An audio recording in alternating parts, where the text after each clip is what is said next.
ఒకప్పుడు ఇద్దరు మంచి స్నేహితులు. ఆపరేషన్ సింధూర్ తర్వాత అంతా ఎడమొహం పెడమొహం. ట్రంప్ తొలిసారి అధ్యక్షుడైనప్పుడు అమెరికాలో హౌడీ మోదీ కార్యక్రమం నిర్వహించారు. ఇప్పుడు కలిసేందుకే ఇష్టపడటం లేదు. అయితే ఇద్దరు కలిసే అవకాశం రాబోతోంది. ఐక్యరాజ్యసమితి జనరల్ అసెంబ్లీ సమావేశాలకు ఇద్దరు హాజరు కాబోతున్నారు. ఈ నేపథ్యంలో భారత్పై సుంకాలు తగ్గుతాయా?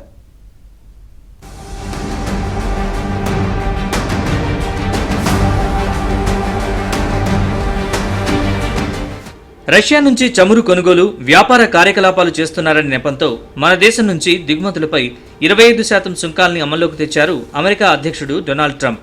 27వ తేదీ నుంచి మరో 25% అమల్లోకి తెస్తామని ప్రకటించారు. అంటే భారత్ నుంచి అమెరికాకు ఏ వస్తువు ఎగుమతి చేయాలన్నా 50% సుంకం కట్టాల్సిందే. ఈ నేపథ్యంలో ప్రధాని నరేంద్ర మోదీ న్యూయార్క్లో పర్యటించేందుకు సిద్ధమవుతున్నారు.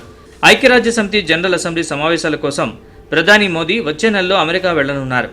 న్యూయార్క్లోని ఐక్యరాజ్యసమితి ప్రధాన కార్యాలయంలో సెప్టెంబర్ 26న ప్రసంగించనున్నారు. అదే రోజు ట్రంప్తో చర్చలు జరిపే అవకాశం ఉంది. వచ్చే నెల 23 నుంచి 29 వరకు ఐక్యరాజ్యసమితి సర్వప్రతినిధి సమావేశాలు జరగనున్నాయి.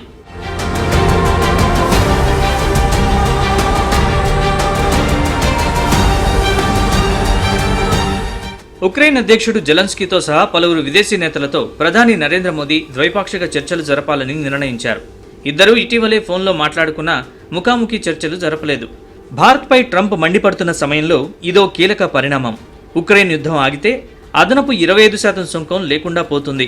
అమెరికా ఉత్పత్తులకి, లేకపోతే ఏ దేశ ఉత్పత్తులకైనా, పాడి ఉత్పత్తులకి, లేకపోతే వ్యవసాయ ఉత్పత్తులకు వేస్తున్న టారిఫ్లు మనం కొంత టారిఫ్ వేస్తున్నాం. అది కొంత పెద్ద మొత్తమే ఉంది. ఆ టారిఫ్లు ఇప్పుడు మనం జీరో చేయమన్నట్లుగా వాళ్ళు టారిఫ్లు వద్దు, మా మీద వేయొద్దు అన్నట్లుగా అడుగుతున్నారు అమెరికాలో. దాని విషయంలో కూడా 25వ తారీఖు చర్చల్లో వస్తుంది. దాని విషయంలో మన స్పందన ఎలా ఉండబోతుంది? ఎందుకంటే మనం ఖచ్చితంగా ఏంటంటే ఆ టారిఫ్లకు ఒప్పుకోకూడదనేది మన ప్రభుత్వంలోని వాళ్లే చెబుతున్నారు. శాతం మొదట వేశాడు భారతదేశం మీద, అది కూడా ఎక్కువే.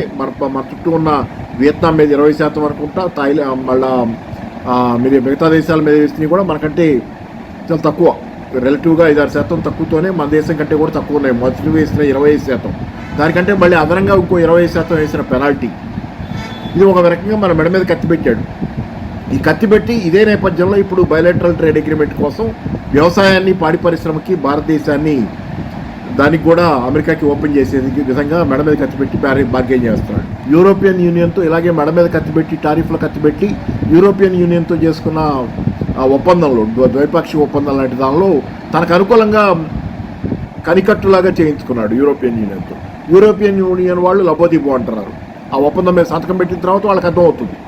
ఈ నెల 27 నుంచి మరో 25% టారిఫ్లు అమల్లోకి రానున్నాయి. దీనికి ముందే యుఎస్తో వాణిజ్య ఒప్పందం కుదుర్చుకోవాలని భారత్ చర్చలు జరుపుతోంది. ఇప్పటికే రష్యన్ చమురును ప్రభుత్వ రంగ ఆయిల్ కంపెనీలు కొనడం ఆపేశాయి. అటు అమెరికా సైతం భారత్తో సంబంధాలు బాగానే ఉన్నాయని ప్రకటించింది. పాకిస్తాన్, ఇండియాతో సంబంధాల్లో ఎలాంటి మార్పు లేదని అమెరికా ప్రకటించింది. పాక్తో దోస్తీ ఎక్కువైనంత మాత్రాన భారత్ను పక్కన పెట్టినట్లు కాదని అమెరికా విదేశాంగ శాఖ వివరణ ఇచ్చింది. భారత్ పాక్ యుద్ధం తానే ఆపానంటూ ట్రంప్ పదే చెప్పడంతో కేంద్రం ప్రతిష్ట దెబ్బతింది. మోదీ నిర్ణయాల్ని ట్రంప్ ప్రభావితం చేస్తున్నారంటూ విపక్షాలు సైతం మండిపడ్డాయి. దీంతో ఇరకాటంలో పడ్డ మోదీ ట్రంప్కు కాస్త దూరంగా ఉంటూ వస్తున్నారు. G7 సదస్సులో పాల్గొనేందుకు కెనడా వెళ్లిన మోదీ ట్రంప్ని కలవడానికి ఇష్టపడలేదు.